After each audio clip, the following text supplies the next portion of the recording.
देख रहे हैं भायंदर सत्ता न्यूज। हे जर 2 दिवसामध्ये जर बोर्ड बदली नाही झाली तर महाराष्ट्र नवनिर्माण सेना तुमच्या ऑफिसमध्ये घुसणार आणि तुमच्या तोंडाला पण काढायला फासायला बघणार नाही। धर्मवीर संभाजी महाराज चौक के फलक के टूटने की सूचना पर महाराष्ट्र नवनिर्माण सेना के शहर अध्यक्ष संदीप राणे ने महानगर पालिका अधिकारियों को 48 घंटे के भीतर फलक का शुद्धिकरण करने के लिए पत्र लिखा था। उन्होंने चेतावनी दी थी कि यदि समय पर कार्यवाही नहीं हुई तो आंदोलन किया जाएगा। मी आयुक्त साहेबांना या व्हिडिओच्या माध्यमातून चेतावणी देतोय, हे जर 2 दिवसामध्ये जर बोर्ड बदली नाही झाली तर महाराष्ट्र नवनिर्माण सेना तुमच्या ऑफिसमध्ये घुसणार आणि तुमच्या तोंडाला पण काढायला फासायला बघणार नाही। छत्रपती शिवाजी महाराज संभाजी महाराजांचा तुम्ही अपमान करताय एका बाजूने आणि दुसऱ्या बाजूने तुम्ही या ठिकाणी राहताय त्यामुळे याच रस्त्याने आहे ना। तर मला वाटलं या व्हिडिओच्या माध्यमातून तुम्हाला चेतावणी देतोय, 2 दिवसामध्ये जर हा बोर्ड बदली नाही झाला तर आमच्याशी गाठ आहे महाराष्ट्र नवनिर्माण सेनेची, तुम्ही लक्षात घ्या।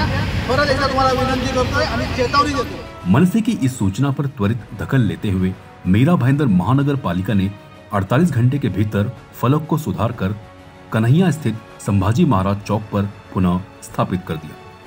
संदीप राणे ने मीरा भाईंदर महानगर पालिका के आयुक्त संजय काटकर और मनपा के अधिकारियों का धन्यवाद व्यक्त करते हुए प्रशासन से निवेदन किया कि भविष्य में महापुरुषों के फलक और चौकों की अनदेखी न की जाए ताकि ऐसे महापुरुषों का सम्मान बनाए रखा जा सके।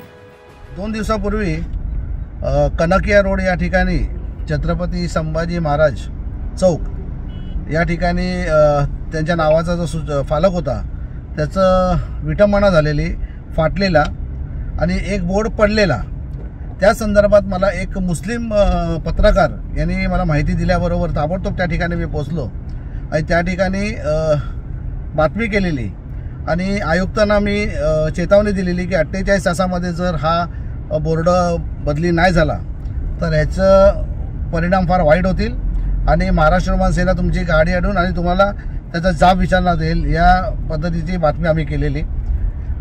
नगरपालिकेला त्यानंतर जाग आली आणि 48 तासाचा वेळ दिल्यानंतर त्या ठिकाणी 48 तासाच्या आतमध्येच त्यांनी तो बोर्ड बदली करून घेतला आणि नवीन लावण्यात आलेला आहे। मी या व्हिडिओच्या माध्यमातून एवढं सांगू इच्छितो की जे नगरपालिकेचे अधिकारी असतील, ज्यांना या सूचना फलक असतील, जे पुतळे असतील, यांची जे सांभाळण्याचं देखरेख करण्याचं जे काम सोपवलेलं आहे ते प्रामाणिकपणे करत नाहीत असा माझा आरोप आहे।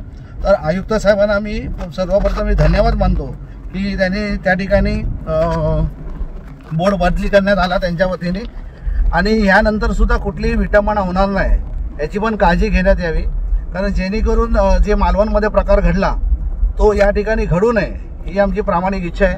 कारण एक थोर पुरुषाच्या नावाने आपण शपथ घेतो, आपण कामकाज आपला सुरुवात करतो, याची पण कुठे विटंबना होता कामा नये। पण महाराष्ट्र नवनिर्माण सेनेने जो एक पाऊल उचललेलं त्या पद्धतीने आपण चांगलं त्याला प्रतिसाद दिलेला त्याबद्दल मी तुमच्या मनापासून आभार मानतो। असंच आपल्याकडनं सत्कार्य घडो ही शिवाजी महाराजांची प्रार्थना। जय हिंद, जय महाराष्ट्र। हे जर 2 दिवसामध्ये जर बोर्ड बदली नाही झाली तर महाराष्ट्र नवनिर्माण सेना तुमच्या ऑफिसमध्ये घुसणार आणि तुमच्या तोंडाला पण काढायला फासायला बघणार नाही। आप देख रहे हैं भायंदर सत्ता न्यूज।